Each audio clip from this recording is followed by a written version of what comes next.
The heat comes first, not the dry, searing heat of a desert, but a heavy, suffocating warmth that presses down through layers of ancient forest. The air is thick with moisture. Leaves drip constantly. Insects hum in slow, relentless rhythms. This is not the world we know, but it is Earth just after catastrophe. Just after survival rewrites the rules, 58 million years ago. The planet is recovering from the most famous extinction in its history. The dinosaurs are gone. The sky is quieter. The forests are expanding. And in the shadows of those forests, something moves that should not exist by modern standards. It does not strike with speed. It does not need venom. Its power comes from mass, from sheer biological excess. Muscle coils silently through swamp water. A body thicker than a tree trunk displaces the surface of slow-moving rivers. When it breathes, the surrounding water trembles. This is Titanoboa, a Cerajone nesta, the largest snake ever discovered, and one of the most extreme reptiles that evolution has ever produced. Nothing about Titanoboa fits comfortably within our expectations of what snakes can be. It is not just longer than today's anacondas, it is heavier, denser, and shaped by an environment that no longer exists. Its world is a greenhouse Earth, a time when tropical temperatures stretch far beyond modern limits, and when biology responds, not with subtle changes, but with radical escalation. The remains of this animal are uncovered in the coal mines of northern Colombia, embedded in rock that once formed the floor of a vast equatorial rainforest. These fossils are not fragments of imagination. They are vertebrae ormus, unmistakable, and precise enough to reconstruct the full scale of the creature. From bone alone, scientists realize they are not looking at an outlier. They are looking at a signal. Titanoboa is not an evolutionary accident. It is a consequence. Today, we're diving into why nothing about Titanoboa was normal, why its size, its strength, and even its existence reveals something fundamental about how life responds to extreme heat, abundant resources, and the fragile balance that governs ecosystems. Because Titanoboa does not just tell us about a giant snake. It tells us about a planet pushed to thermal limits. It tells us how reptiles scale with temperature, how food webs reorganize after mass extinction, and how evolution exploits every opening left behind. And in a warming world, its story feels uncomfortably relevant. This is not a monster story. It is a biological record written in bone of what happens when Earth becomes almost too warm for life as we know it, and life adapts anyway. The world Titanoboa emerges into is not calm. It is quiet, but only because the old rulers are gone. Roughly 10 million years have passed since the asteroid struck near what is now the Yucatan Peninsula, the event known as the Chicxulub impact. The violence of that moment is no longer visible. The fires have burned out. The dust has settled. The global winter that followed has lifted. But the planet that remains is fundamentally altered. The Paleocene Earth is warmer than anything humans have ever experienced. There are no ice caps, sea levels are high, carbon dioxide concentrations remain elevated, and global temperatures climb steadily. At the equator, average temperatures likely exceed 30 degrees Celsius year-round. Nights bring little relief, seasons blur. This is a greenhouse world not because of industrial activity, but because Earth's systems are recalibrating. After catastrophe, forests reclaim the land with astonishing speed. In equatorial regions, rainforests spread into what were once open habitats. Plant diversity explodes. Leaves grow larger, thinner, optimized for constant warmth and heavy rainfall. Photosynthesis runs almost continuously. Biomass accumulates faster than decomposers can break it down. Laying the foundation for thick coal deposits millions of years later, animals are rebuilding too, but cautiously at first. Mammals are small, mostly nocturnal, rarely larger than a house cat. Birds diversify, filling ecological gaps left by extinct dinosaurs. Crocodilians flourish, taking advantage of warm waters and abundant prey. Reptiles, whose body temperatures depend on environmental heat, find themselves unusually favored. This imbalance matters. Reptiles gain energy efficiency and warmth. Their metabolisms run cheaply compared to mammals.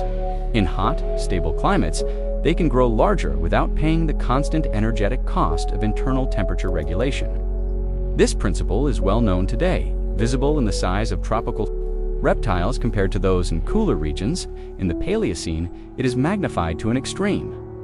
Equatorial ecosystems become evolutionary pressure cookers. Food webs simplify, then expand rapidly. Fish grow larger in warm, nutrient-rich rivers. Early crocodilians reach sizes that rival modern species. With few large terrestrial predators to compete against, semi-aquatic hunters dominate the landscape. This is the opening. Titanoboa exploits the rainforests of what is now northern South. America sits almost directly on the equator. Rain falls nearly every day. Rivers overflow their banks seasonally, creating vast wetlands and slow-moving channels. Oxygen levels in the water fluctuate, but large-bodied animals thrive in these conditions. Prey is plentiful. Competition is limited. Heat is constant. Evolution does not plan, it responds. In this environment, natural selection does not favor speed or venom or intelligence. It favors efficiency, mass, and strength. It favors organisms that can convert abundant food into tissue, that can dominate space and resources, simply by being too large to challenge. Titanoboa is not born from excess alone.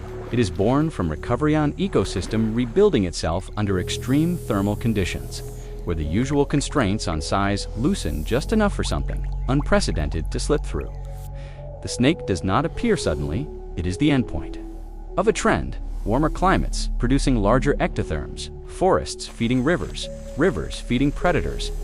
Titanoboa is the biological signature of a planet still healing, still hot, and temporarily capable of sustaining giants. In this world, after impact, normal rules bend, and Titanoboa is what emerges when they bend too far. The first clue that something was wrong comes not from a skull or a fang, but from a single vertebra. In the early 2000s, paleontologists working in the Cerregion coal mine of northern Colombia begin recovering fossilized bones from deep within the rock. The mine cuts through sediments laid down during the Paleocene, when this region sits almost exactly on the equator. What emerges from the coal is an ancient rainforest preserved in fragments of leaves. Pollen, fish bones, crocodilian remains, and eventually, something far larger, snake vertebrae, are distinctive.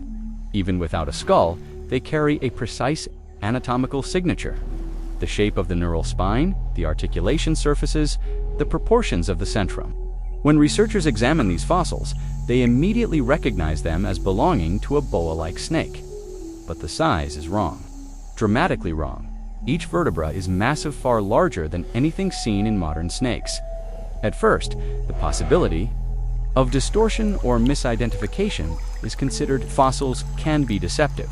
But as more bones are recovered, the pattern becomes impossible to ignore. Dozens of vertebrae, all enormous, all consistent in form, all pointing to the same conclusion. This is not one unusually large snake. This is a species built at a scale never before documented. The site itself, the Cerregion Formation, proves crucial. Cerregion is one of the largest open-pit coal mines in the world, and its rock layers represent a snapshot of a single ecosystem over time. Unlike scattered fossil finds, this formation preserves an entire community: giant turtles, large lungfish, early crocodilians, and dense tropical vegetation. Titanoboa does not appear in isolation. It appears embedded in a functioning, resource-rich food web. To understand the animal's true size, scientists turn to comparative anatomy. In living boas and anacondas, vertebral dimensions scale predictably with total body length. By comparing fossil vertebrae to those of modern snakes, especially the green, anaconda researchers can extrapolate the full body plan. The results are startling. Titanoboa is estimated to reach lengths of over 12 meters, possibly exceeding 13. Its mass likely surpasses 1,000 kilograms. This is not simply a longer snake, it is proportionally thicker, heavier, and more muscular. Its body diameter suggests immense constriction power, far beyond that of any snake alive today. The species is formally named Titanoboa cerregonensis, anchoring it permanently to the place it was found. The name reflects both its size and its geological context, but it also marks a turning point in paleontology. Until this discovery, scientists believed there were strict upper limits on snake size imposed by biology and environment. Titanoboa forces a revision. The bones revealed growth rings, indicating steady development in consistently warm conditions. There is no sign of seasonal stress, no evidence of prolonged cold. Everything about the skeleton speaks of stability, ecological and nutritional. This is not a freak individual pushed beyond normal limits. It is the product of a world that allows such limits to be redefined. From a coal mine carved into ancient rainforest, Titanoboa surfaces as proof that Earth once sustained predators at scales that feel almost impossible today. That the only reason they feel impossible is because the world that made them no longer exists. A snake is an experiment in biological efficiency. Unlike mammals, snakes do not spend energy keeping themselves warm. Their body temperature rises and falls with the environment. And in a hot world, that dependence becomes an advantage rather than a limitation. Every calorie they consume can be invested in growth, muscle, and reproduction instead of metabolic heat. In the Paleocene tropics, where warmth is constant and inescapable, this advantage compounds over evolutionary time. Titanoboa exists because it is an ectotherm in a greenhouse world. As snakes increase in size, their physiology scales differently from that of warm-blooded animals. Metabolic rate per unit mass decreases. A larger snake needs proportionally less energy to survive than a smaller one. At extreme sizes, this creates a counterintuitive situation. Being massive becomes metabolically cheaper, not more expensive. As long as environmental heat remains high, this principle places snakes in a unique position among vertebrates. Mammals face hard ceilings. Their hearts, lungs, and thermoregulation systems must work continuously, and body size amplifies those demands. Reptiles, by contrast, can slow down. They can digest for weeks, sometimes months, after a single large meal. They can remain motionless without physiological penalty. In Titanoboa's environment, stillness is not vulnerability, it's strategy. Skeleton reflects this design. The vertebral column of Titanoboa cerrajonensis is not simply scaled up. Each vertebra is reinforced, broader at the centrum, with expanded attachment points for muscle. Snakes move and kill not with limbs, but with waves of coordinated contraction that travel down the body. As size increases, the mechanical challenge is maintaining flexibility while supporting immense mass. Titanoboa solves this with redundancy. Hundreds of vertebrae distribute force across the body. Muscle segments overlap, allowing power to be applied gradually and continuously. This architecture allows constriction forces to scale upward without catastrophic failure of bone or tissue. Modern anacondas demonstrate this principle on a smaller scale. The green anaconda relies on water to support its weight, reducing stress on its skeleton while hunting large prey. Titanoboa likely does the same. Its anatomy suggests a semi-aquatic lifestyle, where buoyancy offsets mass and allows the snake to move efficiently despite its size. Temperature ties all of this together. Reptilian muscle performance is temperature dependent. In cooler climates, large ectotherms struggle to generate sufficient power. Reaction times slow. Digestion becomes inefficient. But in consistently hot environments, muscle contraction remains strong and reliable. Titanoboa's sheer size would be impossible in a cooler world, not because of gravity, but because of thermodynamics. This is why Titanoboa is not just big, it is precise. Its biology sits at the intersection of physics and ecology, where heat, mass, and muscle align just long enough for an evolutionary extreme to stabilize. The snake does not defy biological rules. It obeys them perfectly under conditions that no longer exist. Titanoboa is what happens when the physics of life are pushed to their warmest limits, and nothing pushes back. The rainforest, Titanoboa inhabits is not merely lush, is overloaded with life. Rivers snake through dense vegetation, their banks collapsing and reforming with every seasonal flood. The water is warm, slow, and often opaque, carrying organic debris that feeds algae, insects, and fish in enormous numbers. Fallen trees become submerged structures. Leaf litter thickens the riverbed. This is an ecosystem where productivity rarely pauses. The fossil record of the Cerrajon Formation reveals this abundance in detail. Alongside Titanoboa's vertebrae lie the remains of massive freshwater fish, some exceeding modern relatives in both length and bulk. Lungfish thrive here, able to tolerate low oxygen levels when waters stagnate. These fish are slow-moving, energy-rich prey ideal for an ambush predator that relies on strength rather than pursuit. Sharing the waterways are crocodilians. Unlike those alive today, some are long-snouted, adapted for fish eating. Others are broader-headed, capable of taking down large vertebrates. These early crocodilians do not dominate the system alone.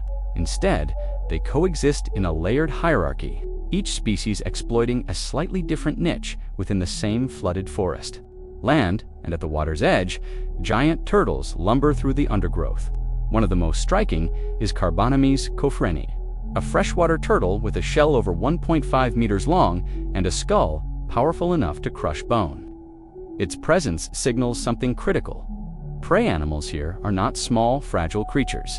They are heavily armored, slow, and substantial, exactly the kind of prey that favors crushing strength and ambush tactics.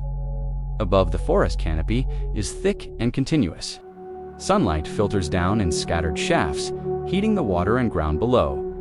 There is little seasonal variation. Plants grow year-round, feeding insects which feed fish, which feed reptiles. Energy flows upward with minimal interruption. This system size becomes an ecological advantage. Large predators face fewer threats. They are less vulnerable to competition. They can monopolize prime hunting grounds simply by occupying space. Titanoboa does not need to outcompete every crocodilian. It only needs to be large enough that conflict is rarely worth the risk, evidence suggests. This coexistence is stable rather than chaotic. Titanoboa's prey likely includes fish, juvenile crocodilians, turtles, and possibly mammals that venture too close to the water. Crocodilians, in turn, may prey on smaller snakes or avoid Titanoboa altogether. The ecosystem supports multiple apex predators because the energy base is immense. This is what allows evolutionary extremes to persist. Titanoboa's world is not balanced in the modern sense. It is saturated. Resources are abundant enough that biological ceilings rise. Heat accelerates growth. Water cushions mass. Prey is slow, plentiful, and diverse. In such a rainforest, a snake the size of a bus is not an anomaly.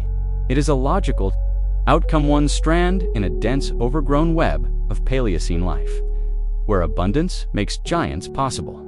Titanoboa does not rely on speed, venom, or surprise strikes measured in milliseconds. Its strategy is slower, heavier, and far more absolute. Constriction is one of the most misunderstood predatory mechanisms in biology. It is not, as once believed, a matter of crushing prey until bones snap.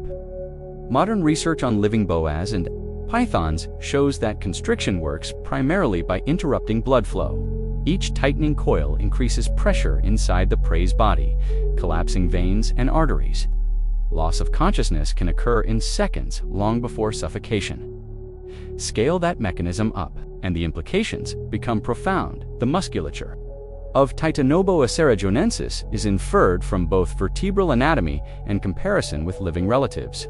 Snakes are essentially muscular tubes, composed of repeated muscle segments anchored along the spine and ribs. In Titanoboa, those attachment sites are enormous. The lever arms are longer. The surface area for muscle anchoring is vastly expanded. This translates into sustained force, not explosive power. Titanoboa likely hunts from the water, its body partially supported by buoyancy. Submerged coils remain hidden beneath the surface, while only a small portion of the head breaks the waterline. When prey enters the strike zone, whether a large fish, a turtle, or a crocodilian, the snake does not need to chase. A short lunge is enough to secure contact. Once contact is made, escape becomes nearly impossible. Unlike venomous snakes, which must strike precisely, Titanoboa can afford imprecision. Any solid grip is sufficient. Coils follow, layering pressure in waves. Each contraction is metabolically cheap in a warm environment, allowing the snake to maintain force for extended periods. Prey struggles only accelerate circulatory collapse. This method favors large, slow, heavily built animals, the dominant herbivores and predators of the Paleocene wetlands. Giant turtles, armored but sluggish, are particularly vulnerable once seized. Juvenile crocodilians, despite their teeth and armor, lack the leverage to counteract a body that outweighs them several times over. Even adult crocodilians are not necessarily safe. Modern anacondas have been observed killing caimans. Titanoboa operates on a different scale entirely. Importantly, this style of predation does not require frequent feeding. A single large kill can sustain a massive snake for weeks or months. In a stable, resource-rich ecosystem, this reduces risk. Fewer hunts mean fewer injuries, fewer encounters with competitors, fewer chances of failure. Titanoboa's power, then, is not just physical, it is ecological. By occupying the role of a constrictor at unprecedented scale, it exerts pressure across multiple trophic levels. It shapes behavior. It influences where animals drink, where they nest, where they travel. Its presence is felt even when it is unseen. This is predation, without spectacle, quiet, methodical, and devastating. A reminder that in evolution, the most effective strategies are not always the fastest or flashiest, but the ones that leave no room for resistance once the moment arrives. By modern standards, Titanoboa should be impossible. Nothing in today's tropics, even in the warmest rainforests on Earth, produces a snake approaching its size. This is not because evolution has forgotten how to build giants. It is because the environmental conditions that made such a body viable no longer exist together. In the same place, for long enough. The most important constraint is temperature. Even the hottest equatorial regions today experience variation. Seasonal shifts, nighttime cooling, and periodic droughts interrupt thermal stability. For ectothermic animals, these interruptions matter. Large reptiles take longer to warm up, longer to digest, and longer to recover energy. Below certain thresholds, muscle efficiency drops, digestion slows, and growth becomes unsustainable at extreme sizes. During the Paleocene, those thresholds are rarely crossed in Titanoboa's time. Average equatorial temperatures are several degrees higher than today, and crucially more consistent. There are no ice caps to drive strong global gradients. Warmth does not retreat at night in the same way. The result is a thermal plateau that allows ectotherms to remain active, efficient, and powerful year-round. Food webs are the second constraint. Modern ecosystems are fragmented. Rivers are regulated. Wetlands are drained. Even in untouched regions, prey populations fluctuate. Large predators today must cope with scarcity, competition, and human pressure. A snake the size of Titanoboa cerrejonensis would require an enormous stable energy-based large fish, reptiles, and mammals available consistently over decades. Such stability is rare now in the Paleocene rainforest. Productivity is extreme. Plant growth is rapid and continuous. Nutrients cycle quickly. Rivers overflow naturally, expanding habitats rather than constraining them. This creates redundancy in the food web. When one prey population dips, others remain abundant. That redundancy is essential for sustaining apex predators of unusual size. Competition also looks different. Today's large predators are often endotherms mammals with high metabolic demands. They compete aggressively, hunt frequently, and range widely. In Titanoboa's world, the largest predators are reptiles. Their slower metabolisms reduce constant pressure on prey and on each other. This allows multiple large species to coexist without driving the system into collapse. Finally, time itself is a limiting factor. Evolutionary extremes require long periods of stability. Titanoboa is not the result of a brief warm spike. It emerges from millions of years of consistent conditions, where selection can steadily favor larger body size without sudden reversals. Modern climate change, by contrast, is rapid and erratic. Even as temperatures rise, instability increases. That instability works against giants. So Titanoboa does not disappear because evolution corrects itself. It disappears because the window that allowed it to exist closes. The planet cools. Rainforests contract. Food webs reorganize. Size becomes a liability again. What remains today are Echo's large snakes, powerful constrictors, apex reptiles, but none allowed to cross the same threshold. Titanoboa belongs to a brief moment in Earth's history when biology, physics, and climate aligned just long enough to make the impossible sustainable. Titanoboa leaves behind no footprints, no skin impressions, no trace of behavior frozen in time. What it gives us instead is bone-dense, oversized vertebrae that speak quietly but unmistakably about limits. These fossils are not just measurements of length and mass, they are thermometers. From the dimensions of a single vertebra, scientists can estimate the minimum average temperatures required to sustain an ectotherm of that size. Muscle efficiency, digestion, growth rates, all of it ties back to ambient heat. When researchers run those numbers, they converge on a world warmer than today's tropics. Warmer not in spikes, but in steady persistence. Titanoboa becomes a biological proxy for climate. Its existence independently confirms what geochemical data suggests, that equatorial regions during the Paleocene are operating near the upper thermal bounds for complex vertebrate life. The rainforest is not just warm, it is riding the edge of physiological tolerance. And life, rather than retreating, responds by reshaping itself. This pattern is not unique to Titanoboa. Throughout Earth's history, extreme warmth produces extreme biology. Body sizes shift, metabolisms reorganize, entire ecosystems rewire themselves around new constraints. What makes Titanoboa unsettling is how clearly it marks that threshold, how close life can come to its limits and still persist. After Titanoboa's time, the planet grows even warmer during events like the Paleocene thermal maximum. Some species thrive briefly, others vanish. Eventually, cooling resumes. Ice returns to the poles. The thermal ceiling lowers. Giants fade from the record. What Titanoboa reminds us is that evolution has no preferred scale, only permitted ones. In the modern world, temperatures are rising again, but under very different circumstances. The change is faster, more fragmented, interwoven with habitat loss and extinction at a pace unmatched in the deep past. It is unlikely that new giants will emerge in response. Evolution rarely has time to explore such extremes when conditions shift abruptly. Still, the lesson remains. Titanoboa shows that life does not respond to environmental change with moderation. It responds by testing boundaries, by stretching physiology, behavior, and form to whatever the planet allows. Its bones are a record of a moment when Earth permitted something enormous, silent, and immensely powerful to exist not as a curiosity, but as a functional part of the ecosystem. We do not fully know where today's limits lie. Titanoboa does not tell us what will happen next. It tells us what once happened when the world grew hot enough and how close the line between stability and transformation can be.